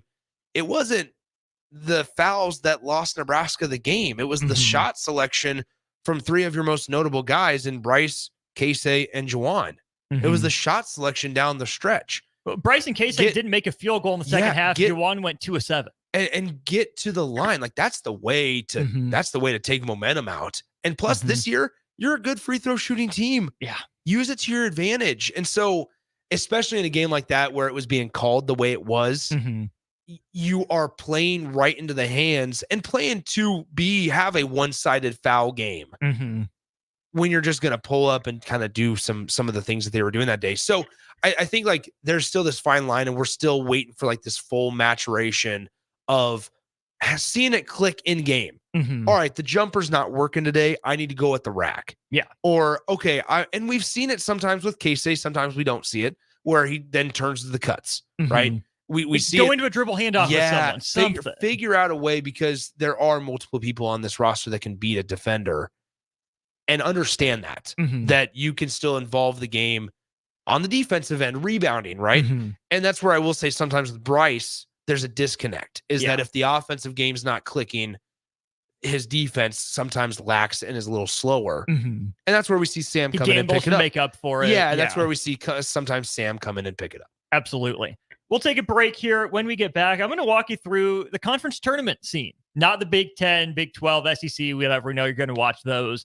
The smaller tournaments have started. We got a game in the A-Sun in the books. Some interesting stuff in the West Coast Conference where you'll have 2 interim coaches squaring off. Lots of interesting stuff to get to there. We'll set the scene for the mid-major conference tournaments when we get back to On the Block. The countdown is on for the biggest tournament in college basketball. The clock is ticking, and a whopping $1 million is waiting for you. Warhorse Festival of Games is giving you a chance to earn the bragging rights of a lifetime. Oh, and one massive jackpot. Will your bracket beat them all? Here's how it works. Rack up bonus bracket entries by hitting the slots and placing sports and racing wagers starting March 1st at Warhorse Casino. Lock in your winning picks online after the teams are announced March 17th. Then activate your brackets in person at Warhorse Casino Lincoln by the 24th. The best brackets will win prizes each week, and a perfect bracket puts $1 million in your pocket. Get all the dates and details at warhorsecasino.com. Plus even more ways to score big. Only at Warhorse Casino Lincoln. Minutes from downtown at Highway 77 and West Denton Road. Must be 21 or older to gamble. Gambling problem? Call 1-833-BET-OVER. Problem gambling affects millions of Americans daily, of all ages and walks of life. If your loved one is struggling with addiction, contact Choices Treatment Center's 24-hour helpline at 402-476-2300. That's 402-476-2300. A team succeeds when they work together. Banking's no different. At UBT, we're in your corner for every financial move you want to make. Your money's backed by a roster of experts who put in the work to know you and your community. So whether you're opening a savings account, buying a home, or planning your future, you always know who to turn to. Working together toward your financial goals. That's a win in our playbook. Union Bank and Trust. Equal housing lender, member FDIC. Houses? They're expensive. And once you buy one, you're kind of stuck with it for a while. You need to make sure you get your best house for the best price. You need Ben Bleicher and his team of pros at Professional Realty Group. They'll take the time to figure out what's important for you in your dream home, and they have the expertise to find the hidden issues that could surprise you after the sale. That's professional knowledge, proactive service. We call that potential. Ben Bleicher and the team at Professional Realty Group of Berkshire Hathaway's Home Service Ambassador. Find more online at prg-ne.com. Big box stores are tempting for buying equipment for your high schooler in sports or for yourself in your sports leisures. But buying new is awfully expensive. Why not go somewhere with new and used options? Play It Again Sports has quality, slightly to gently used equipment, and 50% of their inventory is actually new equipment. And it's more than baseball, softball, and golf. They also have equipment for disc golf, fitness, hockey, and more. Plus, they're always buying products. Bring your gear you're done with and get trade money on the spot. Play It Again Sports at 48th and Vine. If you're in Seward or Milford, listen up. Select Plumbing is now servicing your area with no trip charges from Lincoln. Select Plumbing works on a variety of issues for your home and business, including general plumbing, water heaters, faucet and fixture repair, underground sewer and water repairs, backflow testing, and more. Keep your property free from leaks and other issues. Call today for a free estimate, 402-560-6197. It's not just Lincoln, Waverly, and the surrounding area anymore. It's also Seward and Milford with no trip charges. Contact Select Plumbing to inquire at 402-560-6197. You're spending $300 a month. Binge drinking is the most common form of excessive drinking, which costs the United States more than $191 billion each year. By drinking less, you will save $300 a month. If you or a loved one is looking for help, find a treatment facility near you at findtreatment.gov. For immediate support, call, text, or chat 988. Brought to you by Nebraska DHHS in partnership with SAMHSA. Empower a child today with the Teammates Mentoring Program. Hope is only a conversation away when you choose to share your talent, time, and heart with a child. Together, you can build a relationship based on strengths and chart a brighter future, 1 week at a time. Find out how you can be a mentor by visiting LincolnTeammates.org. Become what you needed as a kid by joining the Teammates Mentoring Program today. Gaina Trucking is hiring CDL Class A and B drivers. Gaina Trucking guarantees a 40-hour work week year-round, and their strong team culture makes it not a job, but a career. Gaina Trucking offers health, vision, and dental insurance, 401k with company match, an employee assistance program, and other bonus programs.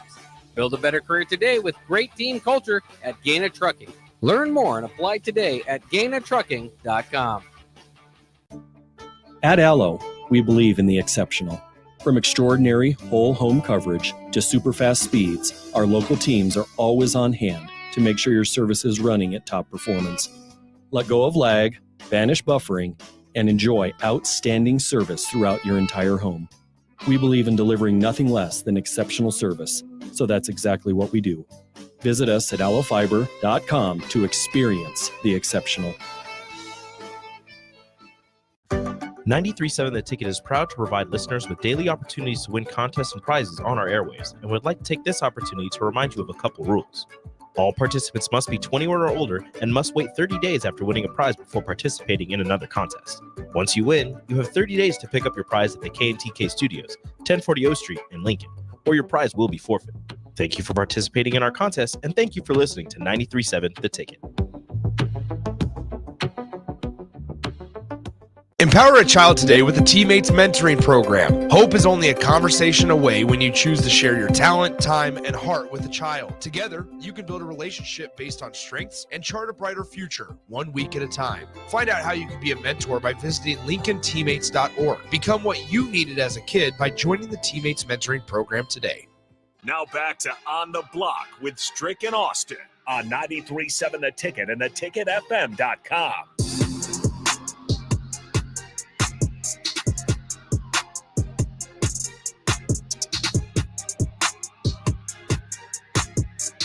Continuing right along hour 2 of On the Block. Big thanks to Nick Sainer for sitting in for the first hour and a half or so. He's off taking care of some high school basketball business. We got the state tournament coming up again here on these very airwaves, starting at 9 o'clock tomorrow.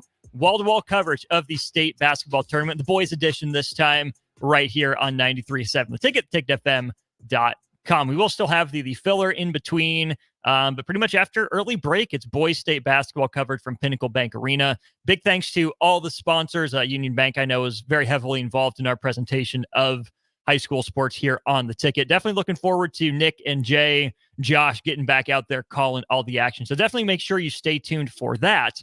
But speaking of tournament time and tournament play, before we turn our attention to some of the mid-major tournaments across the country, Ryan in Nashville, I did want to circle back to your question. I didn't forget it. I was saving it. Ryan in Nashville asked, how far are you taking the Huskers in the NCAA tournament and the Big Ten tournament? Text line, I want to throw that question to you too. What's a fair expectation for this Nebraska men's basketball team in the Big Ten tournament and in the NCAA tournament? Give me your thoughts on the text line, 402-464-5685. Or if you're watching on stream, Facebook, YouTube, Twitch, and Twitter, brought to you by Starter Heyman Jewelers, you can leave a comment there as well. And hey, if you're watching on Allo Channel 961, plenty of avenues available for you as well. Fair expectation for Nebraska men's basketball in the Big Ten tournament, to me, is the semifinals. Depending on if Nebraska, manages to grab the 3 seed in the Big Ten, you should beat the 6 or the 11-14. You should win that game and get on to the semifinals. If Nebraska gets the 4, you get the winner of the 5 versus the 12 or 13 seed. Again, you're favored to win that game. Find your way to the Big Ten conference tournament semifinals. Not a huge ask. It shouldn't be. If Nebraska gets the 5, I think it's still fair to expect the semifinals. I think that's a fair ask. But regardless, Nebraska should definitely win a game in the Big Ten tournament. There is no reason, there's no excuse for this year's team to go to the tournament and get skunked, right? We know that this is a program that has traditionally struggled in tournament settings, right? I get it. Strick's not here, but he won the Big 8 conference tournament. Nebraska, not a lot of success in the Big 12 conference tournament, and not really any notable runs outside of Tim Miles last year in the Big Ten tournament. For whatever reason, this program has struggled when it comes to conference tournament time. No more. Put an end to that, right? If you make a run to the final or win the whole thing, awesome, cool, congratulations. That's not the expectation, at least from me. Go in, play your best game every game, do what you can to shore up your resume, to do what you can to improve your NCAA tournament seeding. But there's absolutely no reason for Nebraska men's basketball to go one and done in Minneapolis. I don't care who they face. Say they draw Michigan State again in the quarters. Cool. You already beat them. Go do it again. Let's say they happen to draw like Iowa, potentially. Only played them once on the road in Iowa City, and it was after your biggest win of the year. Go get him. You have revenge on your mind. If it's Minnesota, you split that series with them, but you probably should have beat them twice. If it's Northwestern in the quarters, cool. You're okay with that. Yeah, they outscored you, if you combine the scores of the 2 meetings, but that's not a terrible matchup for you. You can win that game. Then you get to the semifinals. You take your shot with probably Illinois, maybe Purdue, and if you happen to, again, either get revenge on Illinois or imagine if Nebraska managed to beat Purdue twice. Talk about a resume boost right there. That'd probably do as much good as actually winning the Big Ten conference tournament. So I think it's a more than fair expectation for this men's basketball team to go to Minneapolis and win a game. Whether you're favored or an underdog, it doesn't matter. Just go win. And I see you guys on the text line here, Ryan in Nashville, answering your own question here. Can't win away from home. That probably answers it. Crowbait, their away games. Well, they're neutral site games. The other team has to travel too. It's in Minneapolis. So the only team it's, even kind of a home game for would be the Golden Gophers. Maybe you can say it's close enough to, Madison for it to be a Wisconsin home game. Not a bad trip from Iowa, but it's not a bad trip for Nebraska either. I mean, just ask Jay Foreman. He makes the trip up to Minneapolis all the time. Shouldn't be a tough road trip. And you're not playing in the barn, which is just an absolutely cursed venue for Nebraska men's basketball. The whole city of Minneapolis, as much as I would love to go to the Big Ten tournament, the Husker fan in me knows to stay far away from Minneapolis. You don't want me going to these games. I went to a pair of Husker football games think it was 54-35. Minnesota won the first game I went to up there. The second football game I went to was 35-7. That was Hoodie Gate. Noah Vedral gets the start in that game up there at TCF Bank Stadium. And then I went to a basketball game where Matthew Hurt's brother scored against Nebraska. Not Matthew Hurt, who's on the Memphis Grizzlies roster right now. Not Matthew Hurt that went to Duke. His brother, who did, let's just put it kindly, did not draw the same genes from the gene pool. I think Minnesota hung 100 on the Huskers in that game. So as much as I would love to go to Minneapolis, the Husker fan in me knows better. So especially if I'm not going to be there, this team has to go win a game, at least one, and then take your chances in the next one and see where that gets you. A couple more thoughts here. Ted on the text line says, he said this before, but they don't have the consistency. They need to get past the second round. Too streaky. Yeah, that's fair, Ted. First round of the Big Ten tournament or second round, just find a way, right? So much of March basketball comes down to matchup, which I will keep saying that till it's drilled in your head. You can hear my voice saying it in your heads, in your sleep, in your dreams, or nightmares, depending on what you think of the show. Appreciate you tuning in and listening, by the way, everyone. But yeah, it comes down to matchup. There's not a lot of bad matchups for Nebraska because of the depth and because of the versatility, the different lineups that Nebraska can throw out there on the court. But I still think Nebraska tends to do better against teams that aren't that great on the wing, that play through a big man, that they're good against those teams, or if their leading scorer is a guard, right? I think Nebraska has a great number of versatile perimeter defense options. If you look at Bryce Williams, you look at Jamarcus Lawrence and Sam Hoiberg off the bench. Even Juwan Gary can slide his feet a little bit on the perimeter. Josiah Alec matched up against some slower threes or fours is okay in the right situation. CJ Wilcher is solid positionally. Nebraska's done a pretty good job against opposing big men. Edey put up some numbers, but didn't dominate the game Nebraska won. Wisconsin's bigs were up and down in those two matchups. Northwestern's bigs didn't do a whole lot. Pharrell Payne from Minnesota, again, one good game, one bad game. Amori, one good game, one bad game. Nebraska's fine against bigs.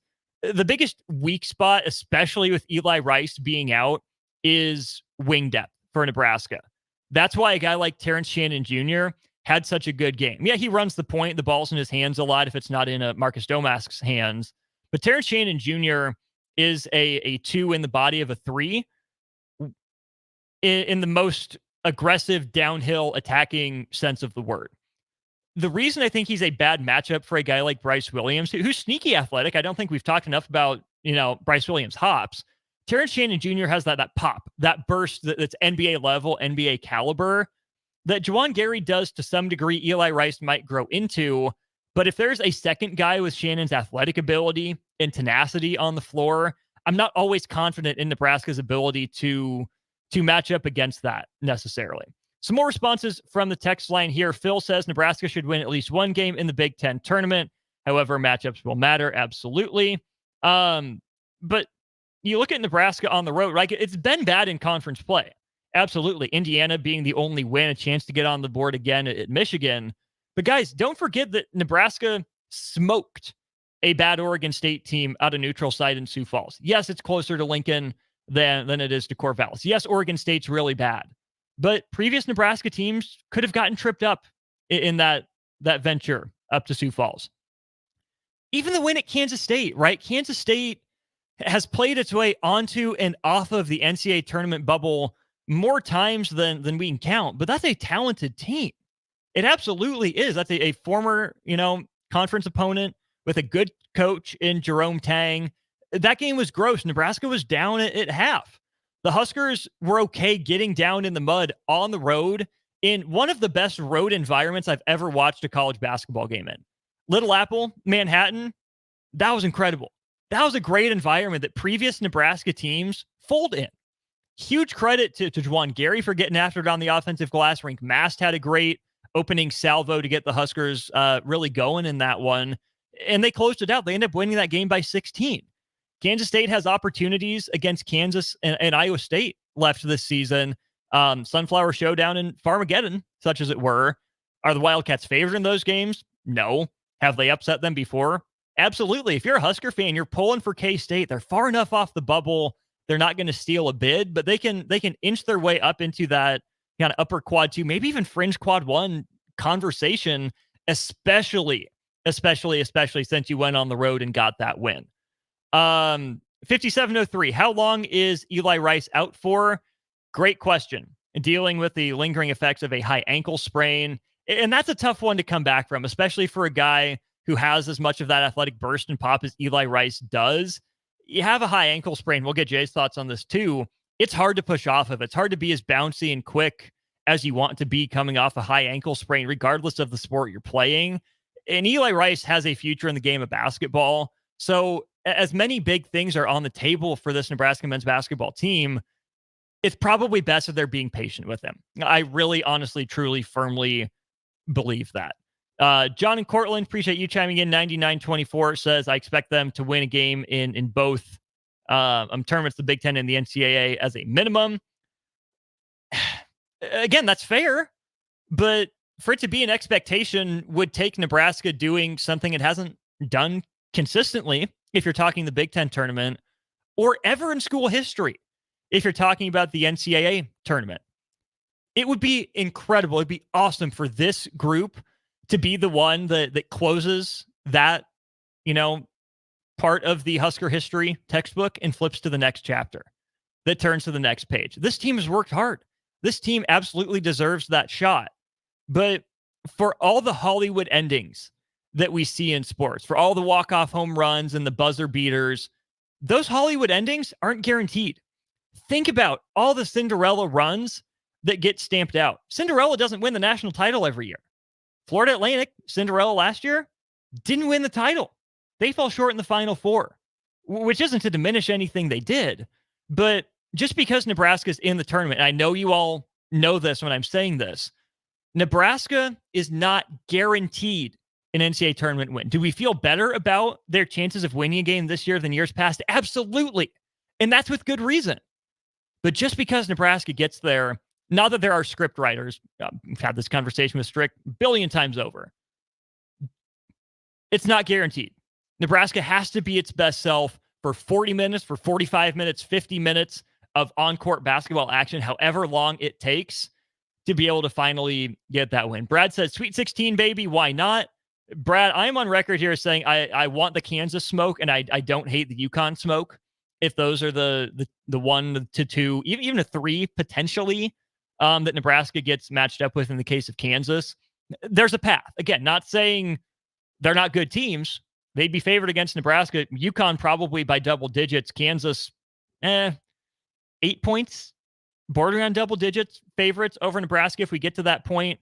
But as always, the conversation is get the first one. Get the first one before we worry about the second one. And Chubby Rhino asks this question: is it better to win in the Big Ten tournament, but not the NCAA tournament game, or vice versa? It's incredibly, incredibly difficult to pass up an NCAA tournament win, especially as you're the last Power 6 team to get on the board in that category. Given what this program has been through, the transformation under this current coaching staff, at least the same head coach, obviously there's been some strength staff turnover, plenty of turnover in the assistant coaching ranks.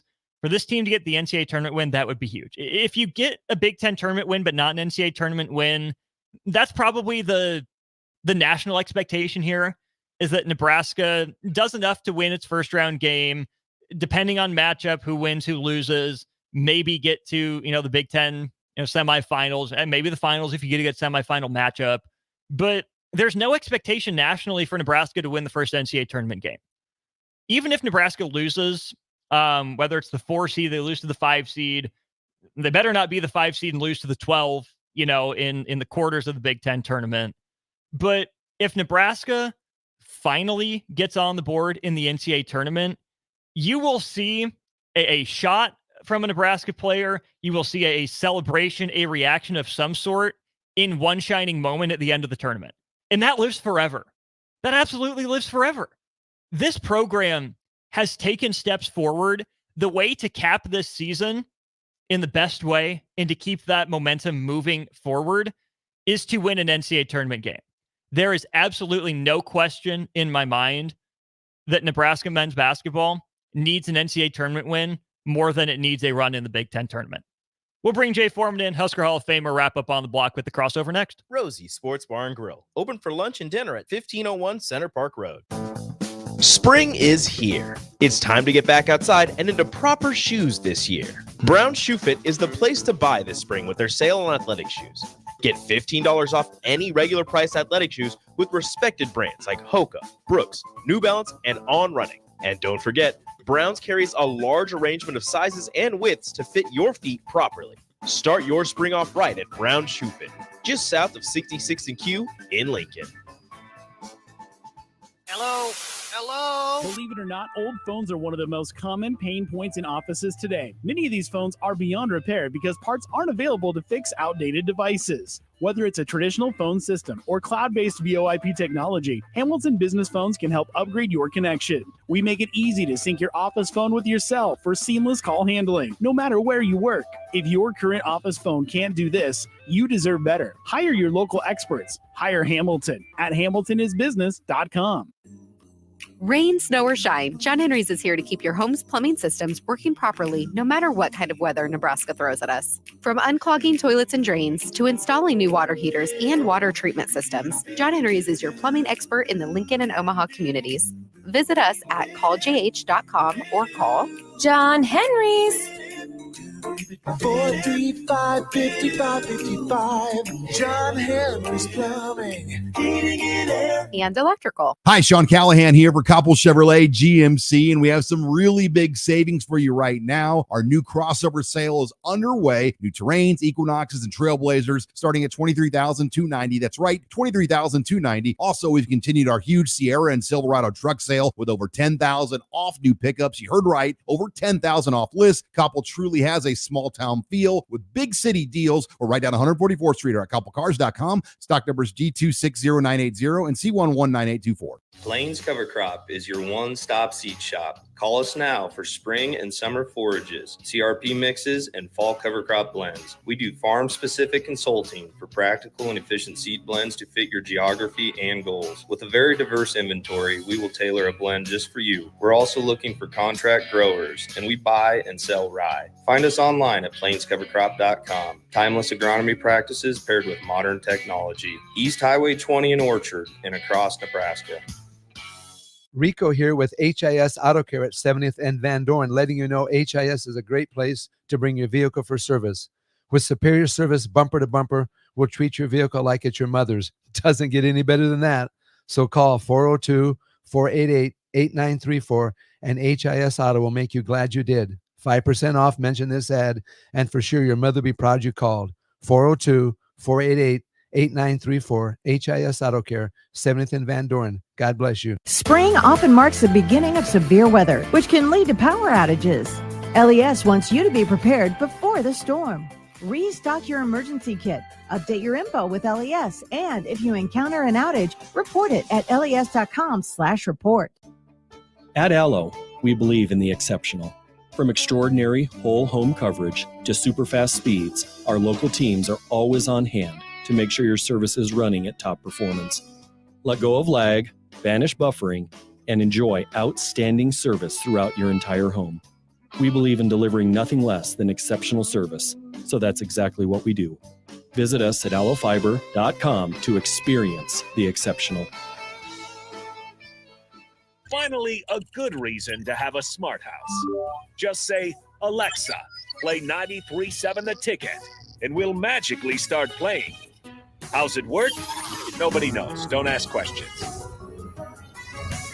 Hi, Sean Callahan here of HuskerOnline.com, inviting you to join us here on 93.7 The Ticket every Saturday morning now. In our new time, we're on from 8 to 9 with the weekly Husker Online radio show. We'll give you the latest in recruiting. We'll talk about what's going on with both football, basketball, and we'll probably share a few stories from the inside. It's every Saturday morning right here on 93.7 The Ticket. It's the Husker Online radio show from 8 to 9 a.m. Now back to On the Block with Strick and Austin on 93.7 The Ticket and theticketfm.com. Let's wrap up On the Block. I'm Austin Norman, joined by Husker Hall of Famer Jay Foreman. Jay, welcome in. What's happening? Good afternoon, my octoroon. Your voice is in good shape now. I'm struggling, though. You don't seem like it. That's the mark of a true pro. Yeah. You're fighting through. Yeah. Job well done. We appreciate that. Yeah, I got a big week. Another one. Yeah. Yeah. I remember going, obviously doing it, and there's like little tricks that you learn. I had to call one of my friends in the business, been in it for a while. He gave me some tips. Your friend Gus Johnson? I love Gus, man. I love Gus. I was your friend Jim Nance? I have never met. I don't know Jim Nance. I've never been able to meet him. Kevin Harlan. I know. I've been knowing Kevin forever, though. Is he the same guy in person that he is on TV? Yes, and that's probably what makes him great. Sure. And I got to meet him again and reacquaint myself in Vegas, and he didn't realize he called one of my state championship games. No way. In high school basketball. Everyone starts somewhere. Yeah. And I joked with him. I said, "Dude, you got to be a hell of a play-by-play guy for when you called the Timberwolves when they first started. Mm-hmm. It was like literally playing in like a barn. It was like desolate in there. Not the barn, but a barn. Yeah, nobody was there. They couldn't give away tickets. They couldn't pay people to go. Hey, which speaking of, we didn't talk about this yesterday. Kevin McHale in Lincoln for Nebraska Rutgers. Your boy, Kevin McHale, coach of the Timberwolves. Hey, man, I remember the first time I'm meeting Kevin McHale or seeing him. I was like, I didn't know they made humans that big. He's definitely a North Minnesota Norwegian Viking. You know what I mean? Just truest sense of the word. For real. 6'10", 6'11", long arms, big old head. Just a big old dude. You know what I mean? He was cold-blooded. Here's a funny story about Kevin McHale, man. I'm not sure. I think remember when he was like assistant GM or something, and then he was like, all right, I'm a coach, right? So it was either when he was with the Timberwolves or maybe the Rockets. I forget where it was. He thought it was cool to do that. About like 20 games in on that travel, he was like, oh no, I can't do that. It's too much travel. Kevin, you've lived that life. How is it too much? Yeah. Hey, listen, Fred Hoiberg, I love Fred up there, man. It's crazy because, growing up, and obviously Fred's not that much older than me, but you hear about the mayor, Fred Hoiberg, and then he came put into Timberwolves, and then next thing you know, I see him around town, and Fred's been the same. He's a great dude. So, and Kevin McHale's pretty cool. It's pretty cool to have him in town. I gotta tell Fred, you gotta upgrade. We gotta get the Magic Man in here. Kevin's got connections to the Magic Man somehow, He's probably still mad at Magic. You gotta get the Magic Man in here, Fred. Then you really are the dude. You already are the man, but you gotta get the Magic Man in here. It's just cool to see Nebraska and even Iowa to some degree pull superstars like that. I mean, Nebraska gets Kevin McHale, who just wanted to come check out the team. Right. I know he's got a relationship with Fred Hoiberg. Fred called him one of his mentors in post game. It's huge. But for Kevin McHale to just want to check out what Nebraska's about, that's awesome. You have Travis Scott courtside. Right. Yeah. Travis Scott. Iowa for Caitlin Clark. And that's in the middle of nowhere. Yeah, that's just so cool. And they had another superstar there too. They had quite the turnout for her to, break the record. Look, man, it's almost like these superstars want a feather in their cap or, notch in their belt that they came to these small towns like Iowa City and Lincoln, Nebraska. They would have never thought of gracing either place, when they played. But look, man, when you're doing good things and obviously, Fred has long-standing relationships from the NBA, and Caitlin Clark is, superstar. You're going to get that type of attention, man. And that's the way it happens. And it's great. I think it's great for the sport of basketball and great for, each program, even though it's Iowa. Right. What's coming up on Old School? I'm gonna dive into the Russell Wilson and tell you really what happened with Russell Wilson. We got my Dr. Razdan coming in. He takes good care of me. MVP. Yeah, he is the MVP. We're gonna come in and talk about the Aaron's injury, but Achilles injuries and stuff like that from his perspective. Talk a little bit more about the draft, and then obviously how much pressure is on the Huskers, because it seems like this is it. You get that double bye, a lot of things come in front of you. What do you have to do during a week like this? Because I think it's the hardest. This is like one of the hardest weeks. You have a week between your last game in Michigan, almost and a week everybody around between here Nebraska. is telling you how great you are. A little bit of draft stuff, you know. Caleb Williams seems to like the Windy City. They seem to like him. Where Justin Fields could be, Kirk Cousins. Some guys had come back, so a lot of stuff to talk about. There we go. A couple last shout outs here on the text line. Henry, your boy Big Bang Hank chiming in. Appreciate you. John and Cortland, as always. And hey, Dad, glad you found some time to listen. Appreciate you listening on the way home. For Nick, for Jay, I'm Austin. Don't go anywhere. Old school. DP, Jay Foreman. Next. This is Lincoln's home for sports talk on the FM dial. Also online at theticketfm.com. On the internet. KNTK FM Firth. 93.7 The Ticket.